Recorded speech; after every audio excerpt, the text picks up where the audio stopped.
tayo bago sa ating mensahe.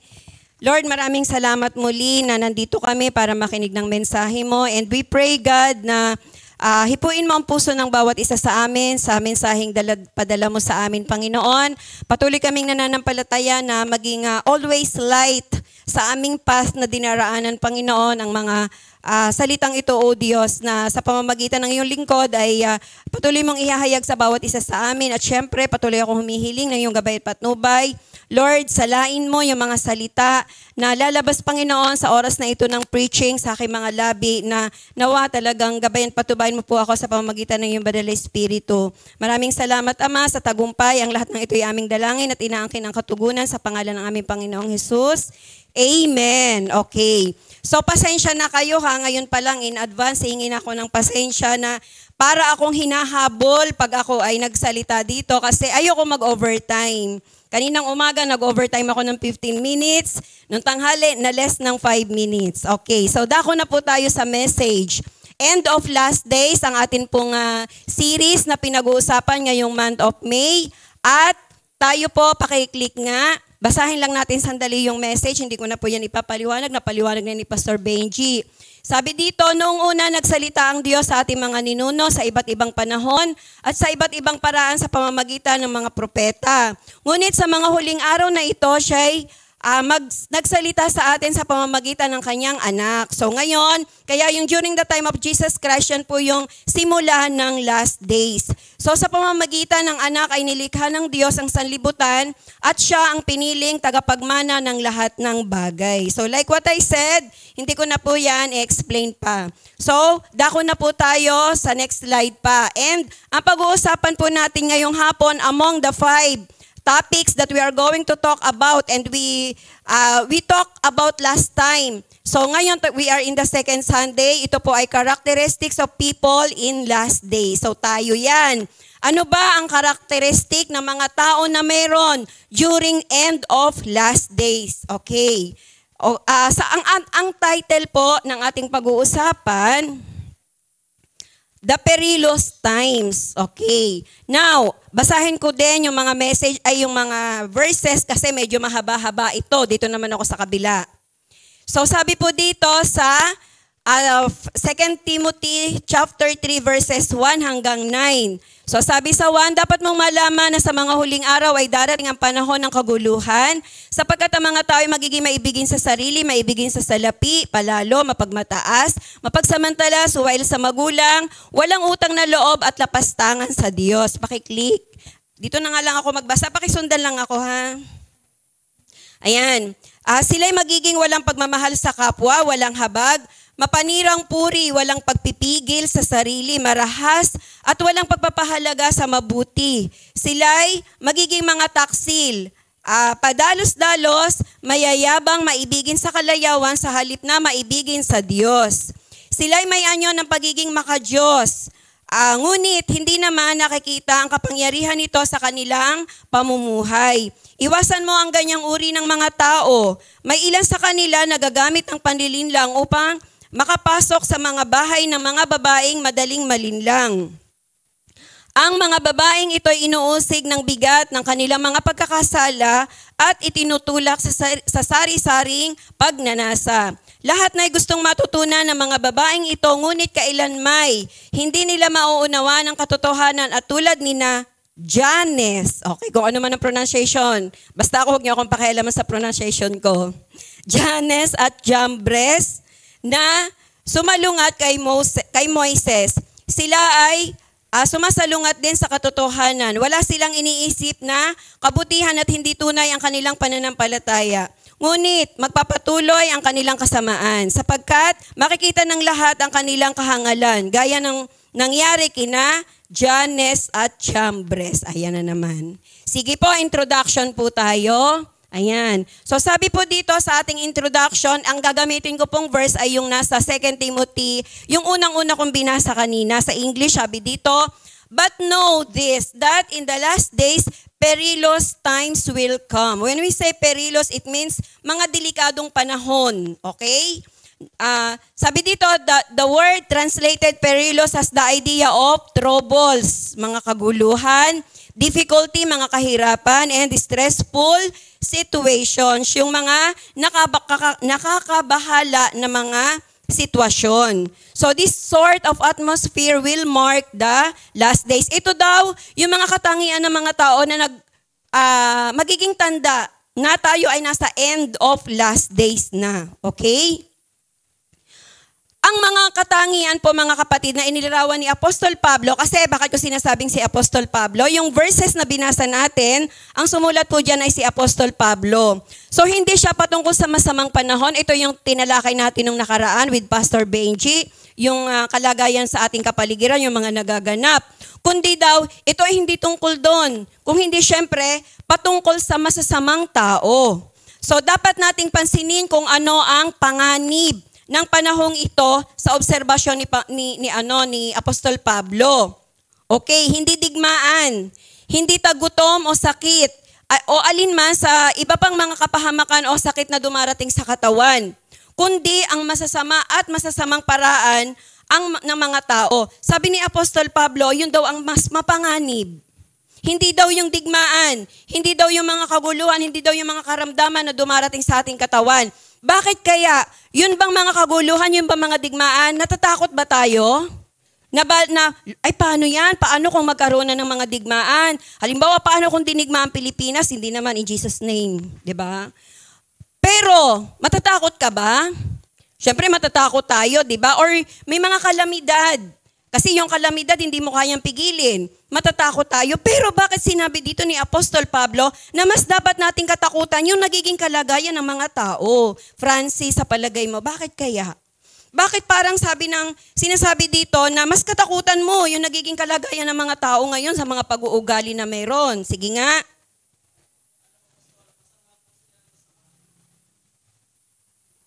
Yes, pasama ng pasama. Yun kasi sinabi dyan. Pero bakit nga? May any other answer para po dyan sa question na yan? Okay. So, kung wala pong sasagot ka, Nekart. Nekart, sasagot. Bakit mas wina-warningan tayo ni Apostol Pablo na mas ano ba yung tawag dito? Mas natatakot siya, nangangamba siya para sa mga tao sa ganitong sitwasyon. Instead na dun sa mga digmaan, instead na dun sa mga kalamidad. Kumbaga parang mas matakot kayo sa ganyang sitwasyon. O mga kasalanan daw. Okay. So thank you for the answers. Now, bakit mga kapatid? Halimbawa may digmaan, halimbawa may mga kalamidad, namatay tayo. Siyempre, wala namang pinipili yan ang mga ganyang sitwasyon. Namatay tayo, ikaw ay nasa Lord, ligtas ka. Pero kapag ikaw ay namatay na ganito ang kalagayan mo, hindi ka maliligtas. Kasi yan ay marka, tanda ng ugali ng mga tao na meron at ang mga taong nasa ganyang sitwasyon, never na maliligtas. Kaya nag-aalala siya. Yun ang ipinapahayag ni Apostol Pablo. Okay, kasi physically, mamamatay naman tayong lahat eh. Pero ang nakakatakot ay yung mamatay ka spiritually. Kasi wala nang bawian yun. Naintindihan po ba natin? Okay? Now, so yun po yung warning sa atin ni Apostol Pablo. So sabi nga, ngayong panahon na to ng mga matatanda, nababaliktad na daw ang panahon. So bakit? Kasi nakikita nila yung mga tanda ng talagang iba na ngayon ang takbo. Alam nyo doon sa... isa sa mga shinare nung pinsan ko sa Facebook, shinare ko rin niya sa Facebook. Then, kinuha ko ngayon para, first part lang nung shinare niya, yung kasi nakita ko nag-match. So sabi dito, post from a Facebook, sabi dito, a young man asked his grandfather. So sabi nung bata sa kanyang grandpa, sabi niya, Grandpa, how did you live in the past without technology? Without computers, without drones, without bitcoins, without internet connections, without TVs, without air conditioners, without cars, without mobile phone. So syempre, parang kayo din siguro. Sabihin nyo, ano kaya yung kalagayan ng mga buhay ng mga tao noon? Ito kailan lang to, di ba? Kailan lang ito mga technology na to na nag-boom dito sa atin sa buong mundo. So Parang naaano yung bata, paano kaya? Paano ba ang buhay na wala ang mga yan? Sumagot si Lolo. So anong sabi ni Lolo? Dito na lang ang water ko. Sabi ni Lolo, ayan, kung ikaw, parang ganito yun eh, kung ikaw ay parang nagtatanong or hindi mo ma-imagine kung paano ang buhay nung panahon na wala yung mga binanggit mo na yan, ganun din kami, ang sabi ng Lolo. Sabi dito, just as your generation lives today. Ako rin ay, hindi ko rin maubos maisip na bakit ang generation ngayon ay parang just as your generation today, just as your generation lives today, no prayers, no compassion, no respect, no GMRC, no real education, poor personality, there's no human kindness, there's no shame, there's no modesty, there's no honesty. Amen po ba? Di ba yan ang buhay ngayon ng mga tao?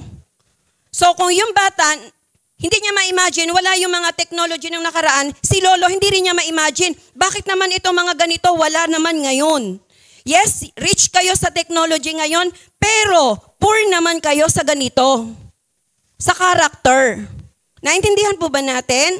Which is very, very much true. Okay. Now, 3 points to talk about for today's message. So, una, number 1, a description of the human condition in the last days. So, sabi dito sa mga verses natin, sapagkat, babasahin ko lang yung kanina. Sapagkat ang mga tao ay magiging maibigin sa sarili, maibigin sa salapi, palalo, mapagmataas, mapagsamantala, suwail sa magulang, walang utang na loob, lapastangan sa Diyos. Sila'y magiging walang pagmamahal sa kapwa, walang habag, mapanirang puri, walang pagpipigil sa sarili, marahas, at walang pagpapahalaga sa mabuti. Next slide. Sila'y magiging mga taksil, padalos-dalos, mayayabang, maibigin sa kalayawan sa halip na maibigin sa Diyos. Sila'y may anyo ng pagiging makadiyos, ngunit hindi naman nakikita ang kapangyarihan nito sa kanilang pamumuhay. Ayan. So yun yun. At iisa-isahin natin yung mga yun. Kaya sabi ko baka mag-overtime tayo. Sana hindi. Kaya ako parang hinahabol. Next. Ayan. Una, men will be lovers of themselves. Okay. Hindi natin kailangan turuan ang ating mga sarili na mahalin natin ang sarili natin. Bakit? Ano na yan natural, na nandiyan na sa atin ang ganyang pagmamahal. Sobra-sobra nga di ba? Ang ginagawa natin pagmamahal sa ating sarili So hindi rin naman natin dapat turuan ang sarili natin, nakamuhian natin ang sarili natin, di ba? Tama lang dapat. Ang sabi sa Romans 12:3, huwag ninyong pahalagahan ang inyong sarili ng higit sa nararapat. Tama lang dapat. Bakit ba? Bakit ba? At saka bakit even our Lord Jesus Christ, ine-emphasize sa atin ito na do not love ourselves too much. Kumbaga, hindi ang focus natin dapat ay ating sarili. Sapagkat ang pag-ibig na ito sa sarili ang pundasyon ng lahat ng kasamaan. Nakita natin yung mga inisa-isa natin kanina dyan, na mga ugali ng mga tao. Ano daw ang pinagmumulan ng lahat ng yon? Ano ang pinag-ugatan ng lahat ng yon? Ang pinag-ugatan ng lahat ng yon ay ang pag-ibig sa sarili. Kaya may mga ganong kasalanan. So ang pag-ibig sa sarili ang pangunahing ugat ng mga kasalanang nagagawa ng tao. Sa sandaling ang isang tao ilagay sa trono yung kanyang buhay bilang isang sentro, mawawala ang kanyang relasyon sa tao, mawawasak ang kanyang relasyon sa tao. Ang pagsunod sa Diyos mawawasak din. Ang pag-ibig sa kapwa magiging imposible. Okay? Halimbawa, kapag naghiwalay ang mag-asawa, bakit ba common na ngayon ang paghihiwalay ng mag-asawa? Siyempre, ang concern mo, sarili mo. Ako, nasaktan ako Or hindi ko, yung ini-expect ko from the marriage na pinasok ko, hindi ganito. So, ibig sabihin ng iniisip mo, sarili mo. Bakit may mga friendship na nasisira? Kasi, hindi ka marunong magpatawad. Kasi kapag yung kaibigan mo may nagawa sa'yo, ganun mo protektahan ang sarili mo. Wasak yung friendship. Bakit ang mga tao lumalayo sa Diyos? Di ba, syempre, bakit ka lumalayo sa Diyos? Hindi mo nakuha, hindi ibinigay sa iyo ng Lord ang gusto mo. Kasi kung ang isang tao, lahat ng ginugusto niya, ibibigay sa kanya ng Lord, hindi yan lalayo. Pero bakit lumalayo? Kasi, wala. Yung kanyang sarili kasi, ang gusto niya, yun ang sinusunod niya So yung kanyang sarili rin ang dahilan ng paglayo ng tao sa ating Panginoon. Tandaan, the essence of Christianism, yung hindi po yung pagluklok sa trono, kundi yung pagpuksa sa ating sarili. That's why, ang ating Panginoong Jesus, ang main teaching, kapag inaral nyo, lahat ng turo ng ating Panginoon, nakafocus lagi sa loving others. Kaya nga sabi niya ang sentro ng kautusan ay ang sentro ng utos ng Panginoon ay nasa dalawa lang. Una, mahalin mo ang iyong Panginoong Diyos ng buong puso. Pangalawa, mahalin mo ang iyong kapwa, gaya ng iyong sarili. At sabi doon, lahat ng mga kautusan ay nakapaloob na sa lahat ng iyan. Naintindihan po ba natin? At napakaraming mga verses ang makikita natin, loving other people. Tinuturuan tayo ng Panginoon magpatawad. How many times? 70 times 7. Walang katapusang pagpapatawad. Pero tayo, naka-1, 2, 3, galit na tayo. Wala nang patawaran. Diba? Pero sa Panginoon, 70 times 7 times. Or, in other word, no ending. Sa Panginoong Jesus, ang kanyang pagpapatawad sa mga tao nagkasala, mag-e-expire lang kapag tayo namatay na. Kasi as long as we live in this world, nandun ang ating chance na tayo ay patawarin if you ask forgiveness to our Lord from the bottom of your heart. Tandaan natin. Alam nyo, okay, sige, hindi ko na ito kukwento para hindi naman humaba. Next, men will be lovers of money. Common sa Amerika, mga kapatid, yung mga kaso na ng patayan because of insurance. Naririnig nyo ba yan? And even in movies, halos laman yan ng mga movie na yung anak, pinapatay ang magulang, yung asawa, pinapatay yung asawa. Bakit? E di yung halimbawa, yung asawa mo, pinapatay mo, pag namatay siya, may makukuha kang limpak-limpak na pera. 'Di ba? So wala na. Even yung love to family members, nawawala na. Nangingibabaw na ang pagmamahal sa pera. At hindi lang yan sa ibang bansa. Even to our country. Maririnig natin yung iba't ibang balita. Hindi ko na nga sinishare sa inyo yung mga kaguluhan na hindi naman magkakarelasyon. Ang sinishare ko na nga lang sa bawat isa sa atin ay yung mismong family. Kung natatandaan natin, hindi ko alam kung naka 1 year na ang balita na to, merong case sa atin na may dalawang partner, sumakay sila sa bus na mag-live-in lang sila na tawag dito, senior citizen na magka-live-in. Yung babae, dun sa dalawa na yon may anak at may asawa. Buhay pa yung asawa niya. May anak. Then, yon may kasama nga siya, ka-live-in. Nung sumakay sila ng bus, nung sumakay sila sa bus, binaril sila. Namatay silang pareho. Ngayon, anong tinitingnang anggulo ng pagpatay? Yung kanyang anak kasi previously, may mga case sila doon sa barangay na silang dalawa ay lagi nag-aaway yung mag-ina tungkol doon sa ari-arian. May sasakyan, tapos yung ina ay may-ari ng mga apartment. So, about kabuhayan yung pinag-aaralan ng mag-ina, nag-iisa lang siyang anak. So, yun ang sabi ng mga kamag-anak, yun ang tinuturo na pumatay. Ito namang si babae, si mother, dahil galit doon sa anak, ang kanyang kayamanan ay ipinagkakatiwala niya doon sa kanyang kapatid. So, habang pinapakinggan ko yung balita, sabi ko, mukhang hindi totoo na yung anak ang pumatay. At kahit yung tatay, sinasabi rin, hindi rin yung anak, although may alitan sila, hindi yung anak.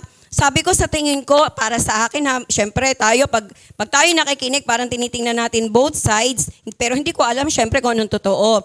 Sabi ko parang yung kapatid ang nagpapatay. Bakit? Sa kanya ipinagkatiwala yung pera eh. Siyempre, tas ngayon itinuturo yung anak. Siyempre, kapag nakulong na yung anak, mapapawalang na siya doon sa biro mo, patayin mo yung magulang mo, mawawalan ka na ng karapatan doon.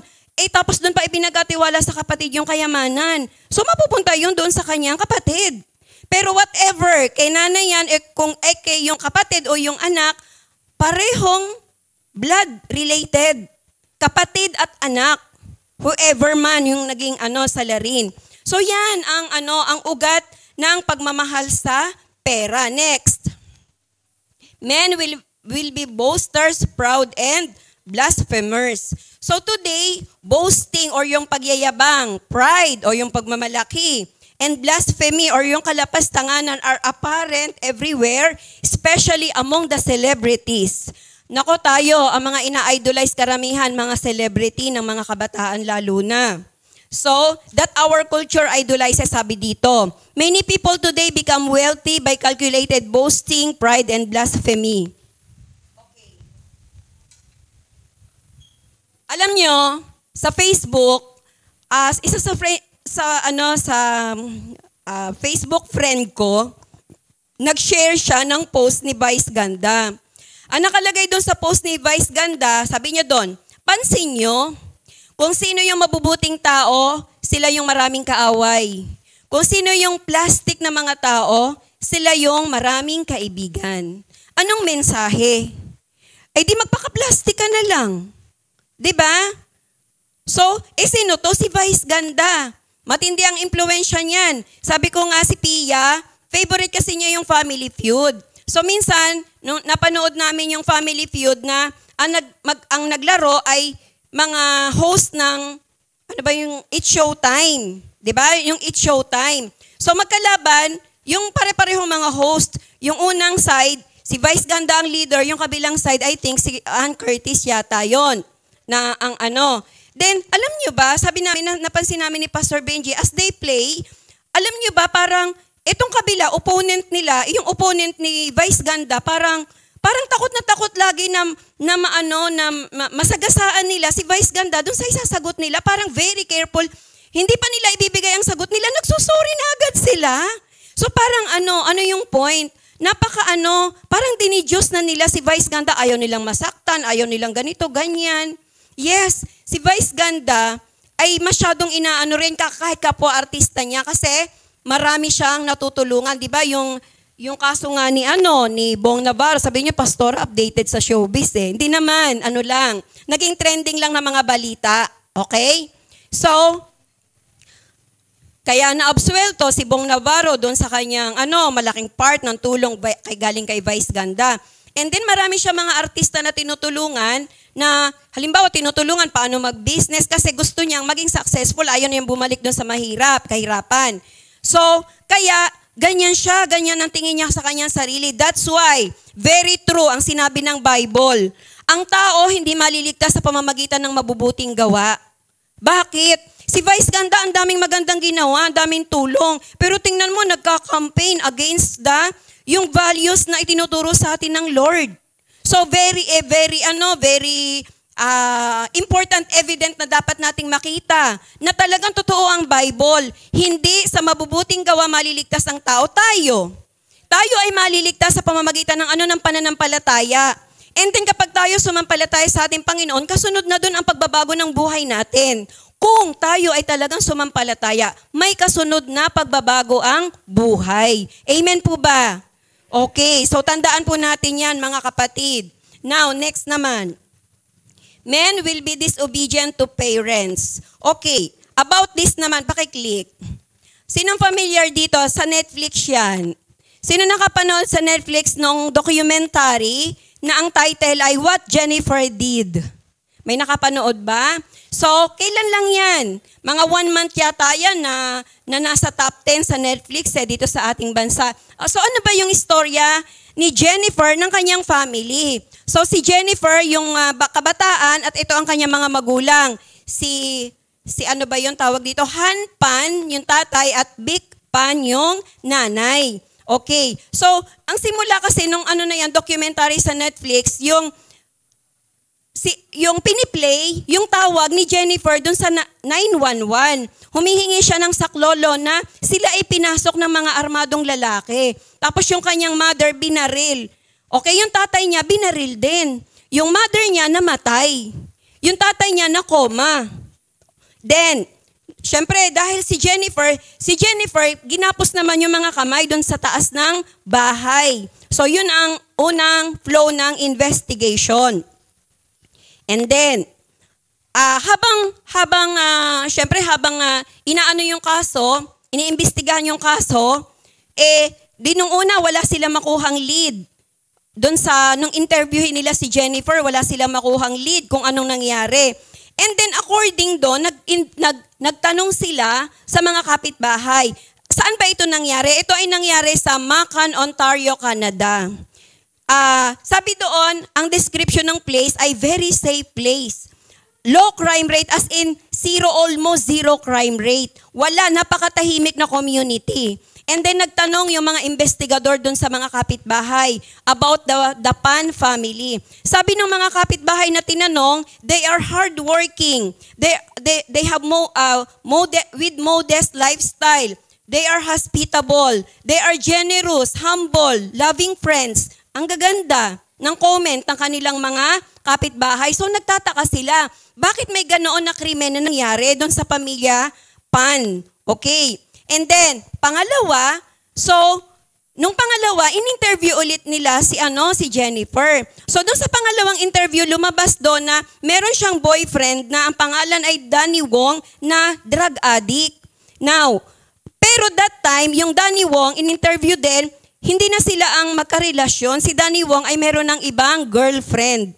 Pero itong si babae, si Jennifer, ay mahal na mahal niya itong si Danny Wong. So in other words, yung kanyang mga magulang, pinapahiwalay siya doon kay Danny. At ito namang si Danny, nakipaghiwalay nga kay Jennifer. Pero ito naman si Jennifer, hindi tanggap yung paghihiwalay nilang mag-boyfriend, girlfriend. Okay?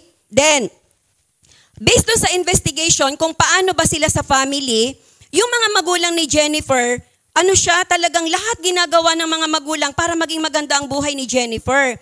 Pinag-aral siya ng piano. So sabi ng piano teacher niya, her parents spends thousands of dollars para lang sa kapakanan ng kanilang anak. And then, ang daming winnings ni Jennifer about playing piano. Then, si Jennifer din pinag-aaral ng kanyang mga magulang ng medicine. Pero nag-request si Jennifer na hindi niya kaya medicine. So sabi ng mother niya, ng parent niya, pharmacist. So in 4 years, pinadala siya sa eskwelahan para mag-aral sa pagiging pharmacy. Now, then nagbigay siya ng kanyang diploma sa kanyang mga magulang. Nagtataka yung magulang, bakit hindi siya makapagtrabaho? Bakit graduate na siya, hindi siya makahanap ng trabaho, pero iniintindi pa rin siya ng magulang niya. And then as this investigation goes by, okay, yung tatay, koma lang. Then natauhan si tatay. Alam niyo ba, as the investigation goes by, nakita nila na may mga pagsisinungaling si Jennifer. At nung nakita nila na may pagsisinungaling si Jennifer, naduda sila. Hanggang sa nagising ang tatay. So ang nagpapatay sa kanila ay yung kanilang anak. You see, na ang ganda-ganda ang ganda-ganda ng pagpapalaki ng magulang, na mabuti yung mga magulang, and then, magagawa mo yan sa iyong mga magulang, ipapatay mo ang iyong sariling mga magulang. So, based dun sa investigation, ang lumalabas na dahilan, mahigpit yung mga magulang. Pero, nakita naman natin, di ba kung yun yung iba, ang mga magulang, hindi nga inaasikaso yung mga anak, eto, pinoprotektahan ka doon sa boyfriend mo na drug addict at nagbebenta rin ng drugs. Tapos ito, ang kapalit ng pagproteksyon ng mga magulang mo is ipapatay mo sila. You see, sabi diyan, mark yan ng last days. Okay. Next. Men will be unthankful, unholy, unloving, unforgiving. Okay. Punong-puno ako ng kwento kaya siguro ako nag-overtime eh. Kwento ulit. Habang papunta kami dito isang Sunday yan. Nung Holy Wednesday. Papunta kami ng SM, nasa sasakyan kami. Lagi kami kasi nag-o-open ng radio. Binuksan ni Pastor Benji yung radio sa GMA, yung Suma sa Puso. Sino nakikinig dito ng Suma sa Puso? Drama yon na pinadala ng mga tao na may mga ganong istorya. So, nagpadala that time ay si Ben. Tatay siya. May dalawa siyang anak. Si Michael na 19 years old at si Wena na bunso na 9 years old. So, ano ang kwento? Habang nag-grocery, namatay yung mother nung dalawa, nagkasakit ng cancer, nung 4 years old pa lang yung bunso. Ngayon, 9 years old na siya. So, ano yung istorya?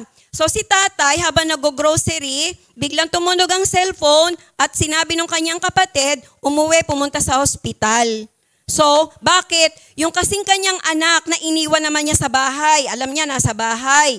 Yung kanyang anak na lalaki, bumili ng merienda. Sumakay sa motor.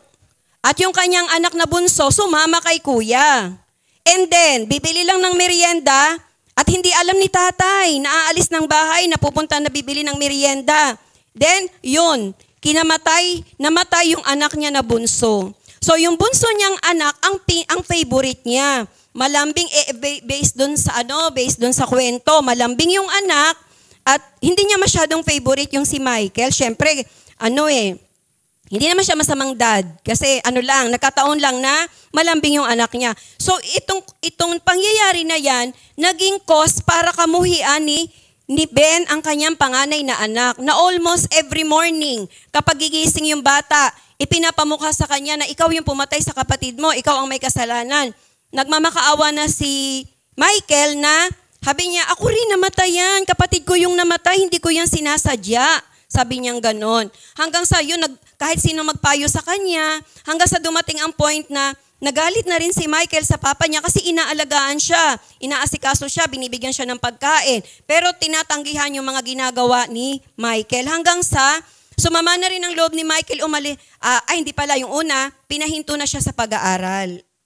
So nagulat yung bata kasi may kabuhayan sila eh. Pinahinto na rin siya sa pag-aaral. Sabi niya, kung gusto mo mag-aral, magtrabaho ka, pag-aralin mo sarili mo. Then, ang isang matindi, yun nga, nagpaalam na siya na aalis na siya ng bahay kasi hindi na niya matake yung ginagawa ng father niya. And then, nung umalis siya, wala pa rin siyang pakialam, sige, umalis ka. And then, hanggang sa, yung kapatid niya kasi ay pari, yung kapatid ni Ben, pinayuhan siya na, magpatawad ka, i-release mo yung sarili mo, ganito, ganyan. Lagi na ang dinadaing niya, hindi na niya alam ang gagawin niya, parang wasak na buhay niya, wala na siyang pakialam, parang ganyan. Sabi niya, may isa ka pang anak. Hanggang sa pinagbigyan niya, parang yung pinayo ng kanyang kapatid na lumapit ka sa Lord kasi walang ibang tutulong sa iyo kung hindi ang Lord. So, parang natauhan siya. A year na ang dumaan. And then, doon niya, nung nag-confess siya, at humingi siya ng tulong, doon niya na-realize lahat ng ginawa niya. So, buti earlier niyang nagawa kasi nung time na pinuntahan niya yung kanyang anak, papaalis na. Papalayo na sa kanya. Sabi niya, saan ka pupunta?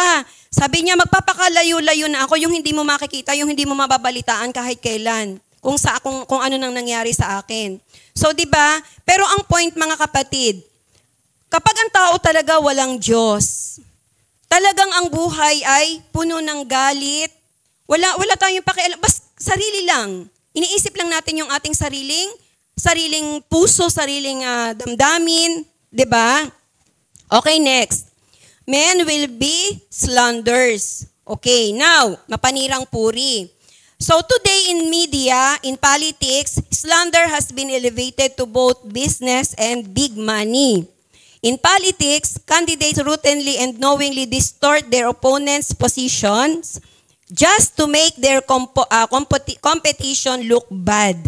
Sinisiraan nila yung mga kalaban nila, di ba, sa politics, and they don't feel bad at all about the lying if it helps them get elected. Sabi, alam niyo ako, pinapayuhan lagi ako ni Pastor Benji, huwag kang manood ng mga vlogger. Kasi ang mga vlogger, karamihan, bayaran. Yung mga political vloggers, mga bayaran yan at napatunayan ko na ang mga vloggers talaga, halimbawa isang vlogger, may dinadala siyang isang politiko, ang dami niyang sinasabi at lahat ng klase ng sira doon sa kalaban na niya, sasabihin niya, wala silang pakialam, bakit? Pera lang ang kanilang concern. At ito namang si politiko, wala din siyang pakialam, sabi nga dito, hindi siya nakakaramdam na hindi siya natatakot na sirain niya yung kanyang kalaban. Mahalaga, ma-elect ako. Diba? So alam niyo yung mga ganyan tao, nakakatakot. Kasi ang takbo ng politics sa atin ngayon ay puro labanan ng pagsisira doon sa kanilang kalaban. Na-oobserbahan po ba natin yan? Kaya hindi po, na-oobserbahan ba natin yan? O wala tayong pakialam sa ating nangyayari sa ating paligid? Okay? So, alam nyo, dirty, laro ng mga politiko. At hindi lang politiko ha, kahit sino. Dirty politics. Nako, sa Lord, galit na galit ang Lord dyan. Bakit? May tao tayong tinatapakan, may tao tayong sinisira. At nakakatakot ma-elect yung ganyang mga tao. So, ika-campaign mo yung isang tao just because nasa side ka niya? 'Diba? Kaibigan mo siya, kahit na alam mo, punong-puno siya ng kalokohan, kahit na alam mo, parang ang concern, ito nga, kaya nga sabi, lahat ng ugat ng kasamaan ay ang pag-ibig sa sarili. Okay lang, mahalaga ma-elect siya kasi pag na-elect siya, may trabaho ako. Pag na-elect siya, ganito magiging position ko. Pag na-elect siya, ganito magiging kalagayan ko. Kahit alam mo na very bad yung iyong dinadala na politiko, di ba ganyan ngayon? So wala rin tayong pakialam, alam niyo tayo, Christians. So when we are Christians, ang basihan natin hindi yung flow ng mundo. Kasi nga ang flow ng mundo ngayon is very dirty. So dapat, ang Christian hindi nakahalo sa ganyan. Ang Christian, ang flow ng Christian, all the time, 100% biblical base. Naiintindihan po ba natin mga kapatid? And even yung mga even yung mga balita, yung mga media, editors, and news directors serve as prosecutors. Sabi dito, judge, jury, and executioner to innocents who are wrongly suspected. May maibalita lang sila, wala silang pakialam. Pinapaganda pa nga nila eh. Kunwari, yung isang balita, may isang tao na masama, mas pasasamain pa nila yan. And once they discover that that person is innocent, no even tawag dito, public apology. Niwala man lang, ay mali pala yung naibalita namin, syempre masisira. Oh, you see? Ganyan ang takbo ng mundo. At kahit simpleng tao, kahit tayo, mga kaibigan mo, napag-isipan mo, napagbintangan mo, hindi tayo marunong mag-sorry. O minsan kung magsasorry pa, ay di sorry na nga. Sana hindi nila nag-sorry. Yun bang parang napilitan? Yun bang parang, grabe ka naman, wala ka man lang sorry. Tapos sasabihin sa'yo, ay di sorry na. Huwag na lang. Kung ang sorry mo naman is not from the bottom of your heart, huwag ka na lang mag-sorry. But what is the point? Christian tayo, may tao tayong natapakan, may tao tayong nasaktan. And then, even a single word sorry, wala. You see, mga kapatid?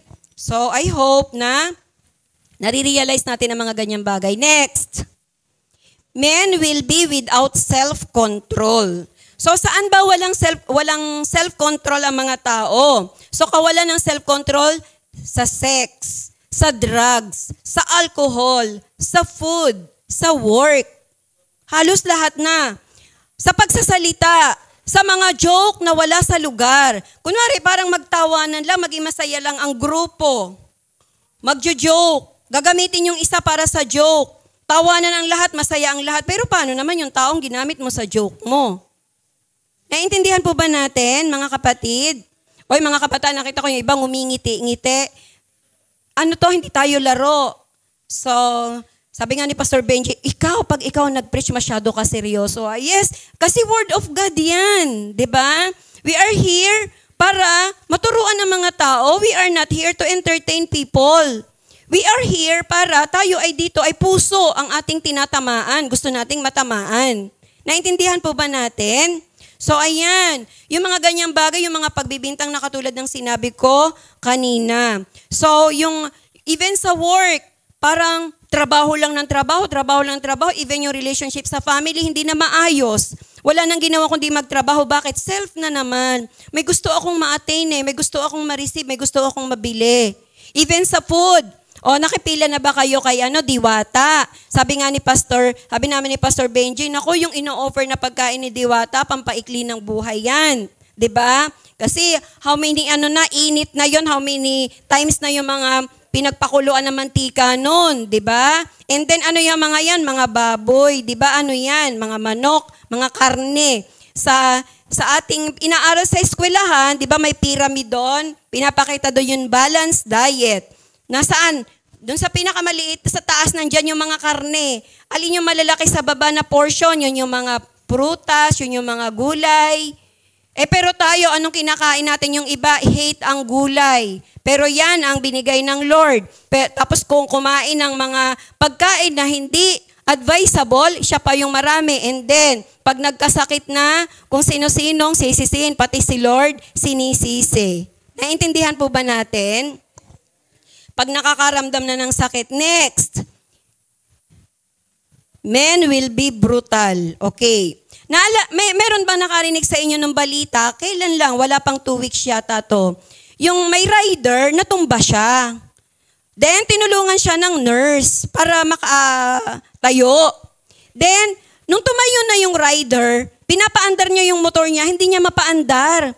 Hindi ko naman alam kung anong klaseng tao tong rider. Sa inis ng rider, binaril niya yung nurse na tumulong sa kanya. Patay. You see? Biro mo, tinulungan ka, lumapit yung tao sa'yo para katulungan, naawa sa'yo, ikaw naman napaka-brutal, na walang igaganti, ni pasalamat. Siyempre, kahit na nga walang pasalamat, pero pinatay mo pa yung taong tumulong sa'yo na wala namang ka, malay-malay. Diba? Next. Men will be despisers of good. Okay. So, despise, ibig sabihin kinakamuhian yung kabutihan. Alam niyo ba, sa ibang bansa, sa Amerika, may isang batas na pinasa. So, babasahin ko to, pinatagalog ko lang kay Google to. Sabi dito, noong Marso 6, 1996, idineklara ng US 9th Circuit Court of Appeals na ang konstitusyon ng Estados Unidos ay nagbibigay sa bawat Amerikano ng karapatang pumatay ng iba. Anong ibig sabihin nito? Ano nakapaloob sa batas na to? Ang nakapaloob dyan, kunwari, yung friend mo, hopeless na, parang wala ng pag-asa sa buhay, may karapatan kang patayin na lang siya. Kunwari, nasa ospital ka, di ba ang mga tao doon, yung may mga karamdaman. Kunwari, yung isang tao, ayaw na niyang mabuhay kasi hirap na siya sa karamdaman, pwede mo na siyang patayin. Di ba? Ikaw, Joanne, kapag may lumapit sa'yo si Necart, very hopeless, ano gagawin mo kay Necart? Ay naku, ayoko na nga ikaw kausap. Joke lang. Joke lang. Si Sister Lori, Sister Love nga ba, Love? Sister Love, nakita mo, hopeless na siya, ang dami niyang problema, as in, ayaw na niyang mabuhay. Anong gagawin mo?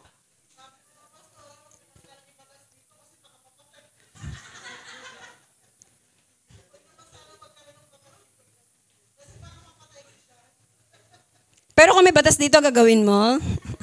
Si Jane, ikaw, pag may lumapit sa'yo, hopeless na, anong gagawin mo? Tutulungan mo, di ba? Papayuhan mo, i-encourage mo, sabihin mo na, alam mo, lahat ng magpapagaan ng kanyang dinadala. Di ba, Christian, ganyan ang gagawin? Pero sa Amerika, anong gagawin? Papatayin mo na, ni wala man lang kaunting tulong, ni hindi man lang ma-encourage, ni hindi man lang matapik-tapik sa balikat, wala nang kabutihang natitira sa puso. Di ba? Kaya sa kanila, ang daling illegalize ng abortion. Next. Men will be traitors, headstrong, haughty, lovers of pleasure rather than lovers of God.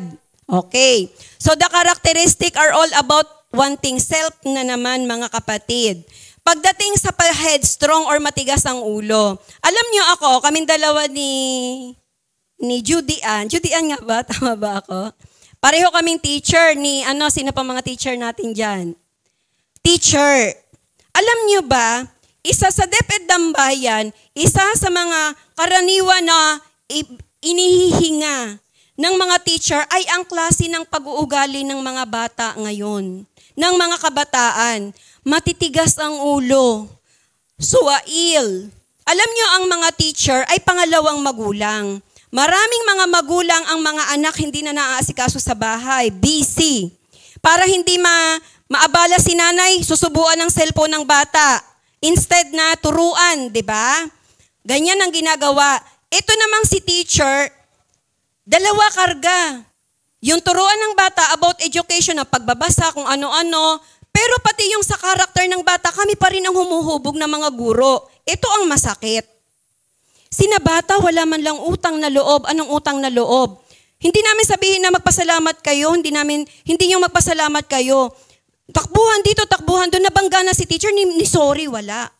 Diba? At ito ang masakit, mga kapatid. Sila bata ay may pinanghahawakan na child protection policy.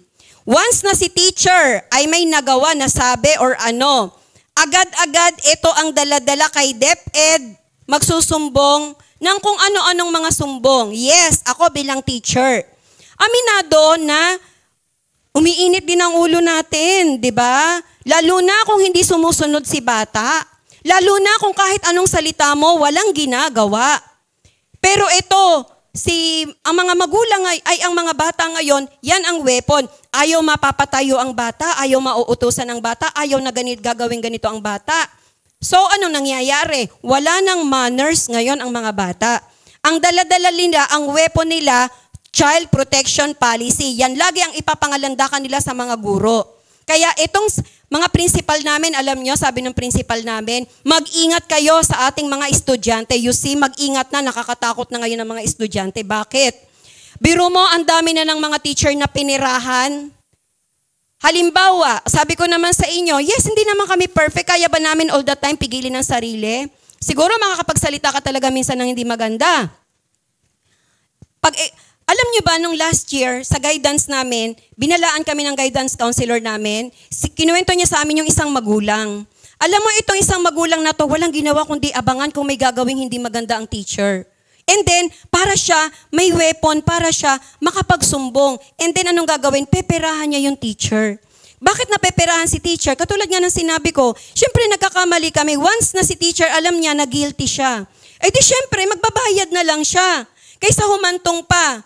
Tapos alam niyo, sabi ng mga teacher doon sa mga comment, sabi doon, kaysa naman mawala ang lisensya ko, bahala kayo sa buhay niyo, lumaki kayo ng ganyan. 'Di ba? Kung gusto niyong wala kaming pakialam sa inyo, di sige, wala tayong pakialaman, pero sinong talo? Ang masakit, itong si magulang kakuntsaba ni anak. Bakit ba nasa school, nasa paaralan ng mga bata? Para mag-aral. Si teacher, hindi magawa ng mga magulang karamihan ng duty ng magulang para disiplinahin. Pag dinisiplina, kalaban mo si magulang, so anong klase ng generation ang pinoproduce natin sa ating bansa? Nagigets po ba natin? Napaka-poor generation. Kasi walang alam kundi ang sarili. That's why sabi ni Pastor Ed Lapis, ngayon daw ang mga bata madali nang magpakamatay. Bakit? Masigawan lang, sama na ng loob eh. Masigawan lang, sumbong na sa magulang. 'Di ba? Yung mga magulang, minsan, over-expectation sa mga anak. Halimbawa, hindi lang nakakuha ng ganitong expected na grade. Di ba kung ano-ano? So, kaya poor, very poor ang character or ang ano ba yun? Basta siya poor. Poor sa paggawa ng mga decision making. Poor mag-handle ng mga problema. Ang alam lang niya, kailangan ganito ang aking, ganito dapat ang nare-receive ko. Parang ang alam niya lagi ng special treatment for him or for her. Sana wala dito sa mga estudyante ang ganyan. Okay? One more. So, eto pa mga kapatid. Kanina, matitigas ang ulo. So, haughty, lovers of pleasure, or headstrong pala. Doon naman tayo sa lovers of pleasure. Ayan, sige. Ayan. Ito, kinuha ko rin yan sa Facebook. Lovers of pleasure, post yan. Nirepost din yung post ni Aisa Sigera.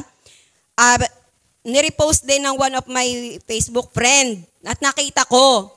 Sabi dito, babasahin ko lang, maliit lang yan eh. Yung part ni Aisa, doon sa pinakataas, sabi dyan, singer and songwriter Aisa Sigera asked the state to recognize the rights of the LGBTQ plus community as he respects the church's belief. Nag-a-ask siya, bilang isang member ng LGBTQ plus, irespeto din naman daw sila.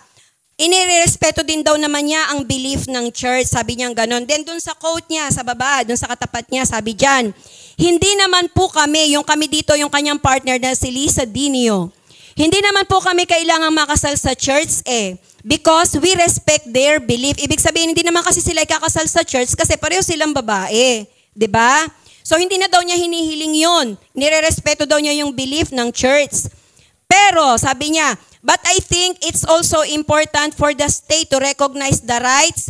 The couples like us exist. Hindi pwedeng dahil sa mga beliefs,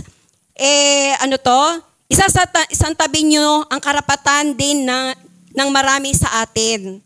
Yon, humihingi siya. Ngayon, nagbasa ako ng mga comments and I'm very happy sa mga nabasa kong comment. Parang isa lang ang nag-agree kay Aisa. Hindi ko alam, baka hindi matatapang yung iba. Babasahin ko yung mga comment na nandito sa gilid. Sabi dyan, which is true. Hindi lang simbahan yung dapat mong respetuhin or batas ng Pilipinas. Dapat respetuhin mo rin ang Diyos na may lalang sa'yo. Matakot ka sa Diyos kasi pagdating ng paghuhukom ng Diyos, wala siyang pinipili. Kaya wag puro pansarili lamang, Aisa. Pangalawang comment na kinuha ko. Sabi dito, kapag sinabi ng banal na kasulatan na ito ay kasalanan, ito ay kasalanan. Hindi na natin madidistort yung word of God. Hindi natin pwedeng i-edit. Kaya nga ang sabi sa Mateo, mawawala ang langit at ang lupa, ngunit ang kaisa-isang bahagi ng salita ng Diyos ay hindi mawawala ng kabuluhan. Nandyan na yan. 'Di ba? Then sabi pa dito, nirerespeto naman kayo eh. Syempre, a person, nirerespeto, pero yung ginagawa mong mali ay mali. 'Di ba? You are loved, pero kapag kasalanan, sa mata ng Diyos, ay talagang kasalanan. Pangatlo, kahit na maging open pa man o ibigay pa sa'yo lahat ng privilege bilang LGBTQ+ sa Pinas o ng buong mundo, ganun pa din naman eh. May mali pa rin. Totoo naman. Kahit payagan ng Pilipinas, bakit sa mata ba ng Diyos, pag pinayagan ba ng batas, sa mata ba ng Diyos magbabago? Hindi yun magbabago. So, sabi diyan, ganun pa rin naman, mali pa rin. Hindi naman magbabago ang pananaw eh. Mapapahama ka lang spiritually. At the end of the day, choice mo pa rin naman ang susundin mo. Sunod, there will always be misery. That's correct. There will always be misery when people contend with the Almighty because there's no way any of us are winning against Him. Hindi ka mananalo sa Diyos. Ang Diyos ang may lalang sa atin at ang Diyos ang may alam ng buhay natin. Ang Diyos ang may alam ng tama para sa atin. And the last one, sabi dito, the only proper response to the Lord is to bow before Him. Yan ang trabaho natin. Huwag mong baliktarin ang sinasabi ng salita ng Diyos. Anong trabaho natin as creator, as creation? Ano tayo? Sumamba sa Kanya. Bow before Him in submission, recognizing His divine authority, and to do whatever He says. Nothing else will do. Those are all correct. Naiintindihan po ba natin? Huwag na kayong, kahit ano pang gawin ninyong pagtatampo sa Lord, ang salita niya ay andyan na. Ikaw, tayo ang magbago ng kaisipan. Once you submit to God, aayusin niya tayo. Okay. So next, ayan, having a form of godliness but denying its power. Ay, my God. Nag-overtime nga ako. Sabi dito, ito, eye-opener din sa atin bilang mga Christian. A 63-year-old married woman wrote to Dear Abby to justify her adultery. Siguro may programa, Dear Abby, ganon. Sumulat itong babae, sabi niya, sa sulat niya, he is also married. Committing adultery to. Sabi nung babae sa sulat niya, he's also married. We meet once a week at a motel for 3 hours of heaven. My husband knows nothing about this and neither does my lover's wife. So itong dalawang partner na to, may asawa si babaeng iba, may asawa din yung kanyang partner na lalaki, nakikita daw sila sa motel. Sex with my husband is even better now and it's not as tough. Ano ba yan? Sorry po. Naka-record pa naman ako. And it's not as tough I am denying my husband anything. At ito ang masakit. Ito masakit. I teach a class at church every week. Siya po ay isang teacher sa church. Siyempre, pag sinabing teacher sa church, ano tinuturo? Salita ng Diyos. Okay? But, for some reason, I feel no guilt. Sabi niya, hindi ako nagigilty. Kapatid, I do not know yung situation ng bawat isa sa atin. I do not know how you serve God. I do not know kung ano yung mga meron tayo sa buhay. But, ano ang tingin natin sa Diyos? Napaglalaruan ba natin ang Diyos? Na ikaw, pinapakita natin sa tao, mata ng tao, nagsiserve, but in the eyes of the one you are serving, ganyan ang nakikita sa atin. Nagigets po ba natin mga kapatid? So anong point? Ang point dito, baka we are serving, sabi natin nagsiserve tayo, nandito tayo, pero wala tayong guilt. sa mga ginagawa natin sa ating buhay. Okay? Sabi dito, many people today deny that God has the power to tell them what to do through His Word. Wala silang parang hindi nila kilala ang Diyos. In short, naintindihan po ba natin? Hindi natin alam kung anong klase ng pagkakilala nila sa Lord. Kung magsiserve ka sa Lord and then you are committing to a sin na you are not feeling guilt. Sa kung ano ang iyong, you didn't feel guilt, yung pagiging guilty doon sa ginagawa mong kasalanan. Okay. Number 2, and ito po, huwag kayong mag-alala. Sabi niyo si Pastora, 3 points yun. Number 2 pa lang, overtime na tayo. Pero ito mabilis lang, hindi katulad kanina. Hindi ko na babasahin yung verse po natin kasi binasa ko na yan. The strategy of the corrupt in the last days. So, ang sabi kasi dyan ay yun daw mga babae ang ginagamit. Yun daw mga babaeng madaling malinlang, mga babaeng inuusig ng bigat ng kanilang mga pagkakasala. Kailangan ko palang balikan kasi yan ang laman. At itinutulak ng sari-saring pagnanasa. Anong ibig sabihin nito? Sabi ko, ano ba to? Parang ang hirap na mga explain nito. So habang nagsisearch ako, nakakama up ako, ang sabi dito, kasi si Satan, ang target ni Satan, mapalawak ang kanyang puwersa. So even sa loob ng church, gagamit si Satan ng mga bulaang teacher. Sino ang target ng mga bulaang teacher? Yung mga mahihina. Sino ba? Ang mga mahihina dito ay dinidescribe sa isang babae. Sa mga babae, grupo ng mga babae. Now, tiningnan ko, bakit mga babae ang binabanggit? Paliwanag doon, kasi nung panahon na ito, itinuro ni Apostol Pablo, yan ang katangian ng mga kaharap niyang tao. Na ang mga lalaki, mas madaling magpigil sa sarili, malaki yung self-control. And ang mga babae that time, nasa tahanan. So, wala silang masyadong ginagawa. That's why sila ang focus. 'Di ba? Para maturuan ng mga maling aral. Ay, ganun din sa atin mga kapatid, na tayo minsan sa ating pagiging weak, tinuturuan na tayo ng mali, hindi ka pa aware, at minsan ang sinusunod mo pa yung mga mali na. Nagigets po ba natin? Bakit? Bakit tayo nabibiktima ng ganyan? Para tayo yung babae na yan, na limitado ang kaalaman. Alam niyo ang Christian, kapag naglimitado ang kaalaman, kasalanan natin. Naintindihan po ba natin? Kasalanan natin ang pagiging kaunti ng ating kaalaman. Bakit natin sinabing kasalanan? Sabi nung isang professor na Christian, sabi niya, narinig nila, sinong nila? Mga Kristiyano daw. Narinig nila ng mga Kristiyano, paulit-ulit ang magagandang sermon. Ngunit dahil bihira nilang pagnilay-nilayan ang mga ito, kakaunti ang pakinabang nila sa mga ordinansa ng Diyos. Halimbawa, ikaw nakinig ka ngayon, paglabas mo, pag ninilay-nilayan mo pa kaya next week, alam mo pa kaya yung message? Paano mo lang malalaman, paano lang mariretain sa'yo na ito ay naging message, paano lang? Kung in-apply mo. Pero kung hindi mo yan in-apply, lahat yun makakalimutan mo. Yan ang description ni Apostol Pablo dun sa mga madali daw, malinlang na, ang ginamit niyang term, mga babae. Pero syempre nung panahon na yon, ngayon hindi lang naman mga babae Mga lalaki rin, marami rin walang ginagawa. Minsan nga, mas busy pa mga babae kaysa mga lalaki So kaya lang ginamit ang mga babae noon kasi sila yung nasa tahanan talaga. At less daw ang nalalaman. Ngayon tayo, kapag less ang nalalaman natin sa Word of God, madali ka talagang madala. Madali ka talagang bumagsak. Hindi ka talaga lalago. Bakit? Naituro na sa'yo, hindi na retain. Kasi, hindi mo naman in-apply. Okay? Sabi dito, bagaman marahil ay hindi lumalayo sa Panginoon, yes, hindi nga lumalayo sa Panginoon, every Sunday nandito. Pero kahit nakakarinig ng Word of God, walang effect ang Word of God. Hindi sila nagmumuni-muni, hindi sila nag-iisip, hindi nila binabawasan ang kanilang naririnig. In other words, no application. Then, kaya nga maging sa ilalim ng pangangaral ng isang apostol, hindi sila maaaring maging matalino tungo sa kaligtasan.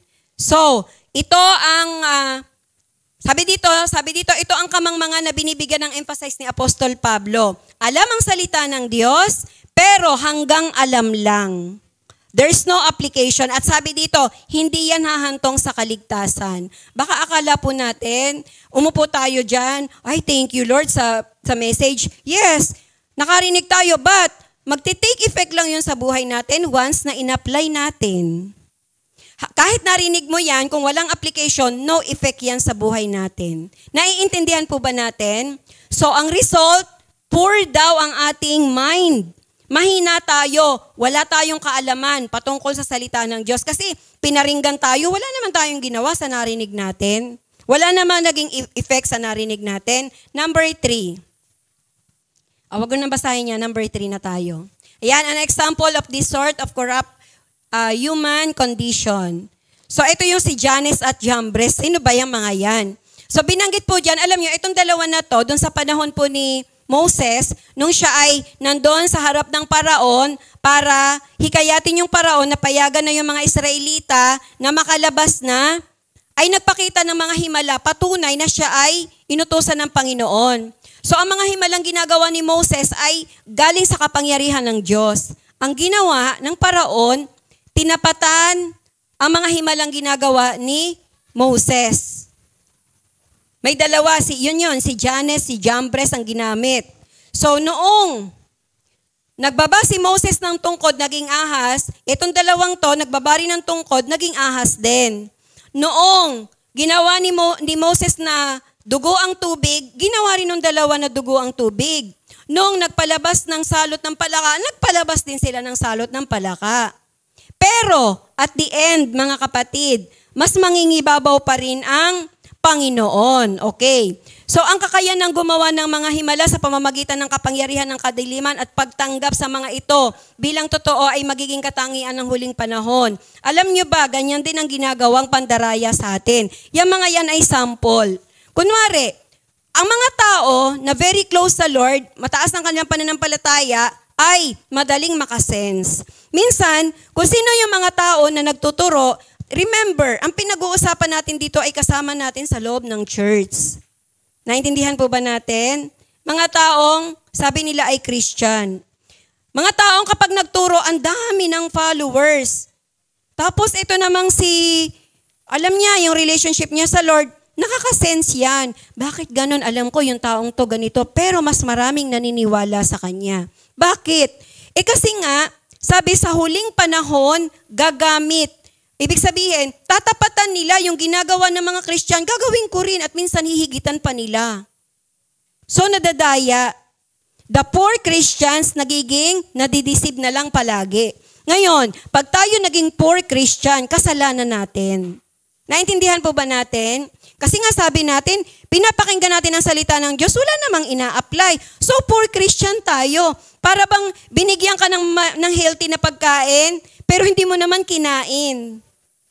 So, wala rin. Walang effect yung binigay sa'yo na healthy na pagkain. So, at the end, mananaig pa rin naman ang Diyos at malalantad ang mga huwad na tao. At the end. Ang problema, paano kung ikaw ay one of the victims?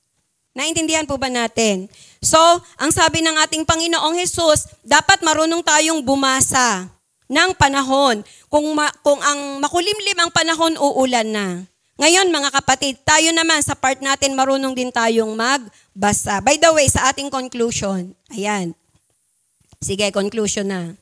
Sabi dito, dun sa 2 Timothy 3:5b, turn away from these people. To protect yourself, you turn away. Do not entertain these people. Hindi naman yung, huwag ka makisama sa kanilang ginagawa. Alam mo, mali, huwag mong gawin. Diba? So sabi dun sa baba, basahin ko lang yung nasa baba, the spirit of the last days is not stronger than the power of Jesus.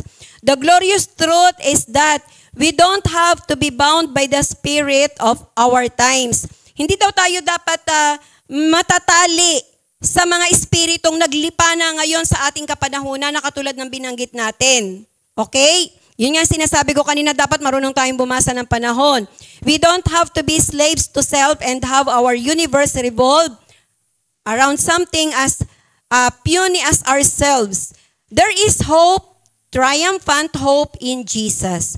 Alam mo kapatid, kapag ang iyong relationship sa ating Panginoon ay very strong, if you have a 100% believe in our God, pag sinabi nating 100%, katulad ng sinabi ni Glenn kanina, Proverbs 3:5-6, trust in the Lord with all your heart, everything in your life. You are going to entrust in the hand of our Almighty.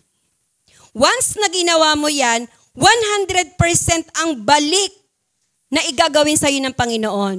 Kung ikaw nagtataka ka, bakit ako bilang isang Kristiyano ganito ang buhay ko? Bakit ganito? Bakit maraming kulang? Bakit hindi ako nasasatisfy sa ginagawa sa akin ng Lord?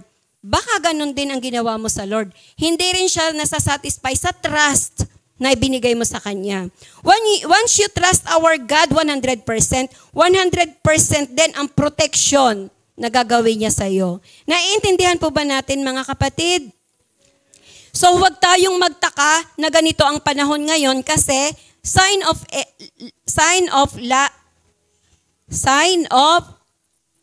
end ng last days. Okay?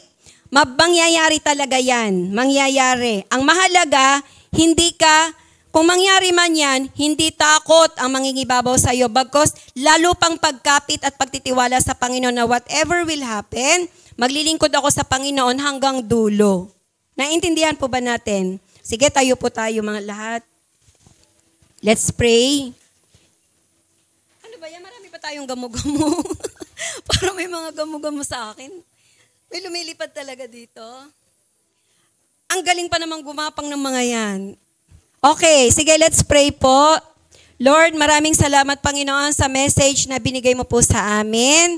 At Lord, ikaw po talaga ang Diyos na patuloy namin pagtitiwalaan at pinagtitiwalaan at patuloy namin na nanaisin sa aming buhay na kami lagi nang mapuspos na yung Banal na Espiritu so that nandun, Panginoon, yung lakas namin para kami ay lumayo sa mga bagay na gusto mong layuan namin at kami naman ay kumapit sa mga dapat naming kapitan. Lord, maraming salamat at nawa patuloy na bigyan mo ng, i-open mo all the spiritual senses ng bawat isa sa amin to understand what is happening and to learn more kung paano ang buhay na aming lalakaran. Maraming salamat, Lord, and I pray also, God, na i-bless mo ang buhay ng mga kapatiran namin na nandito. Gabayan at patnubayan mo po, Panginoon. Hanggang sa makauwi sa kanyang mga tahanan, even our family members, Lord. Maraming salamat. Lahat ng ito'y aming dalangin at inaangkin ang katugunan. Sa tanging pangalan ng aming Panginoong Hesus, let's say Amen.